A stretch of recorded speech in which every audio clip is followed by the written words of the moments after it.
Like they literally put their hand on my back and tried to push me out over the curb into the intersection.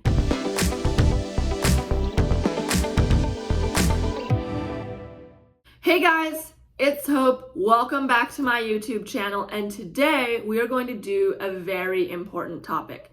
I'm going to talk about some do's and don'ts and tips for helping other blind people. And all of this comes from my experience, what I've seen, what I know, that kind of thing. So if you guys have other experiences and stuff, I'd love for you to share them in the comments below. Also, if you have questions throughout the video, feel free to ask again in the comments below. So let's jump right in. I'm just gonna walk through some do's and then some don'ts. So yeah, let's jump right in. All right, so number one is always ask questions. Every single blind person that you come across or that you encounter is going to be different from the previous person. We all need different things. We are all used to different things. Some people, like I have a guide dog, so I am somewhat more independent with a guide dog than I am with my cane. So it's always good to ask questions. Don't assume anything. Sometimes that can lead into some awkward situations, or, sometimes like I've had people do things that aren't necessarily helpful and can sometimes be dangerous. I'll share some stories here in a little bit. But it's just always wise to ask questions. So here are a couple of questions that you can ask based on the things that I've seen. So number one, you can ask, what can you see? And depending on the answer that we give, you can kind of determine what sort of assistance they might need. So for example, I know like I can sometimes see the person in front of me, so it's really easy for me to follow them. Also, my guide dog will follow them, so that makes life a little bit easier for everyone involved. And sometimes people need more assistance, so they'll need sighted guide, which we'll discuss here in a minute. But sometimes they'll need sighted guide, or sometimes they'll need just a continued verbal conversation so that I know where you're going. So what can you see is a great first question just to gain some knowledge for yourself as to what I might need.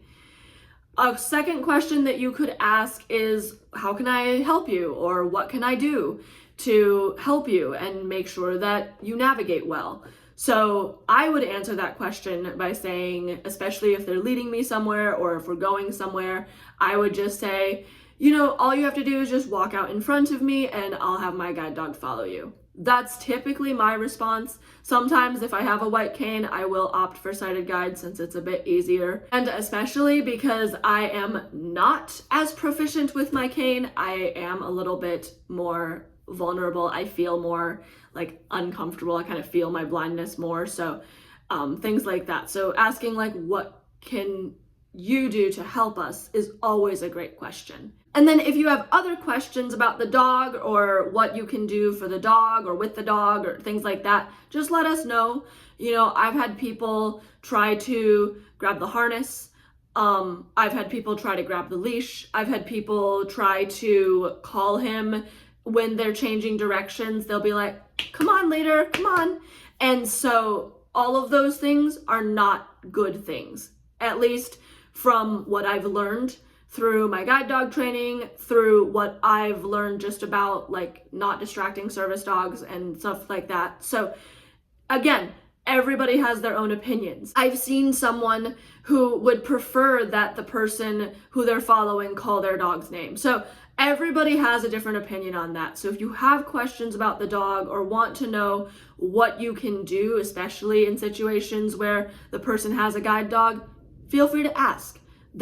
That's always a welcome question as well. So to sum that all up, always ask questions. Second point is always offer the elbow. And here are a couple of reasons as to why. The first reason is that it's actually easier for us to follow you if you offer the elbow, then we can feel when your body is turning and turn with you. We can follow one step behind you. So if you need to stop abruptly because somebody walked across our path, or you need to stop us because there's steps coming up or whatever, you can do that very easily. It's a very seamless guiding process. And this is called sighted guide. So offering that elbow, allowing us to hold on to your elbow and walk that way with you, that's called sighted guide. And everybody does sighted guide a little bit differently. So this is not for everybody, right? I am only speaking for myself. I am very good at just following the elbow. I don't need a lot of descriptive stuff or, telling me which way we're turning and things like that, because I am so used to following a guide dog harness that the elbow is really no different. So I find myself very good at just following the direction of wherever the person is going. And so that's not true for everybody. And so even just asking, like, how can I help you? Especially like if you find yourself getting into some weird situations where you start turning and the person doesn't start turning with you or whatever, like asking those questions, like, do you need more descriptive? Do you need more verbal? Just like all of that stuff is a really, really good thing to ask. The second reason that you offer the elbow is because you want to give us a choice. Getting pushed from behind, getting guided with somebody grabbing your elbow, stuff like that, that can be very intimidating. That can be very scary. I remember one time I was standing on a corner trying to cross the street. I was not comfortable. This was one of the first times that I've done this intersection, so I was being very careful. I was not confident at all. I was probably going to stand there for forever until I felt safe. And somebody walked up behind me and told me that it was safe to go. And I was like, thank you very much. I appreciate that. I'll wait it out. That is our obligation. That is our decision to make. And so what happened was this person decided that I needed to go because they said that it was safe. And so they tried to come up behind me and push my back. Like they literally put their hand on my back and tried to push me out over the curb into the intersection. And I resisted them and I was like, thank you. I don't need any help. I'm all good. But that was scary because I didn't know what was happening. They were coming from behind, and all of a sudden I just feel a push in my back as I'm trying to figure out this intersection, as I'm trying to analyze it. And sometimes I know, again, everybody's different, but I know when I'm walking a route or if I'm doing an intersection for the first to even fourth time, I will stand there and analyze the intersection. Or even if the light's green, I don't know how much time is on the timer. And so I'll wait for the next, what we call cycle of the traffic to go around before I decide to cross the street. So there are lots of reasons that I will choose not to go when it seems safe to go, because I want to be sure and I want to be comfortable with when I choose to go. So just things like that, like making sure that, first of all, you're offering help, you're offering the assistance, and you're offering the elbow. Because when you grab onto our elbow, when you try to lead us from behind, things like that, you remove the option of choice. And so one of the things that I didn't think about until very recently was that if somebody's holding on to me, I can't get away, right? But if I'm holding on to them and something feels wrong, or I don't want sighted guide anymore, I can choose to let go at any time. And that is a way safer situation for the blind person than for someone to either be grabbing them or to push them from behind. So yeah. And I will also say, this doesn't always apply for people who know each other well. Like, if you have a blind friend and you've talked about this, you pretty much know what is and is not okay. And again, everybody is different, but make sure that you know the person. Number 3, keep a conversation going. This is more for if I'm choosing to follow you and I didn't want sighted guide and especially if I don't have my guide dog. If I have my guide dog and you're just completely silent, it's fine.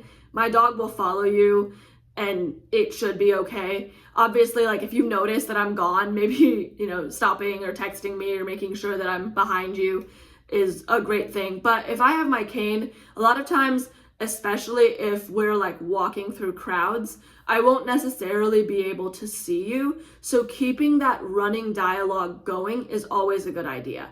It's a little awkward to keep saying like, follow my voice, I'm over here, follow my voice. Like that's great. But I feel like sometimes that can get old, or it can be really weird for you or for me. And so just even like keeping that conversation going so I know where you are and I can continue to follow you is always a good thing. I mean, if we're going somewhere, we're probably mid-conversation.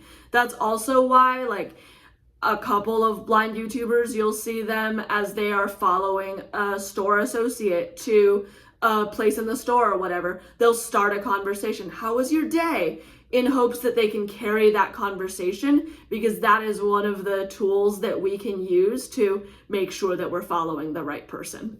Number 4, let us know when you're leaving. Sometimes when I'm having a conversation, I don't always notice that the person left. So I'll like be looking around having this conversation and I'll turn around and I'll be like, wait, where did they go? And either they switched sides or they left or something. So, just to keep it not awkward so that we're not talking to like blank space, just let us know when you leave. That way we know, okay, the conversation's over. Oh, they had to go do something, and that's perfectly fine. But just let us know when you're leaving so that we know to stop talking. And number 5, tell us important things. So important things would be, there's a step coming up, there's people that are coming up, there's a bicycle that's coming up, just things like that as we're walking and moving around this space. But then also, like, I talked about this in my tips for Thanksgiving video and my tips for Christmas video. If you want to see either of those, both of those will be linked in my description box below. So feel free to check those out. But if there's food, please let us know. Sometimes I'll walk into a space and not know that there's food until somebody walks up with a plate, and then I'm like, hey, where'd you get that food? And they're like, oh, there was a food line. And I was like, oh, okay. And I didn't notice it. So I always like to know when there's food, even if I don't want to eat it. I at least want to know that it's there, just in case I might want to eat it. So let us know if there's food. I will say this tip does change, at least for me, when I'm working with my guide dog. So when I'm working with my guide dog, I actually don't want to know about steps. I don't want to know about curbs and bikes and people that are coming up. If I am unsafe or in an unsafe situation, let me know. I would love to know. I don't want to fall down a flight of stairs. But if you're telling me that we're approaching steps or we're coming up on steps or things like that, I tend to slow down. And so it actually diminishes the work that leader has to do. So the next time that we encounter stairs, he might not stop at them because he assumes that I see them and have stopped at them or will stop at them. So it actually can undermine the work of a guide dog if you let me know when steps and curbs and people are coming up, because that's his job. And so if I am cueing him, that's what we call it when I'm slowing down and kind of, telling him that something's approaching, he might stop doing that for me when I actually need him to do it. And dogs don't know the difference. They don't know when you're with people and when you're not, and when you can see something and when you can't. So as a legally blind person, I still have to work him like I can't see anything. And so this is just for me. This is just my experience, and the way that I work with my guide dog is I don't want to know what's happening. I don't want to know when there are curbs and steps coming up.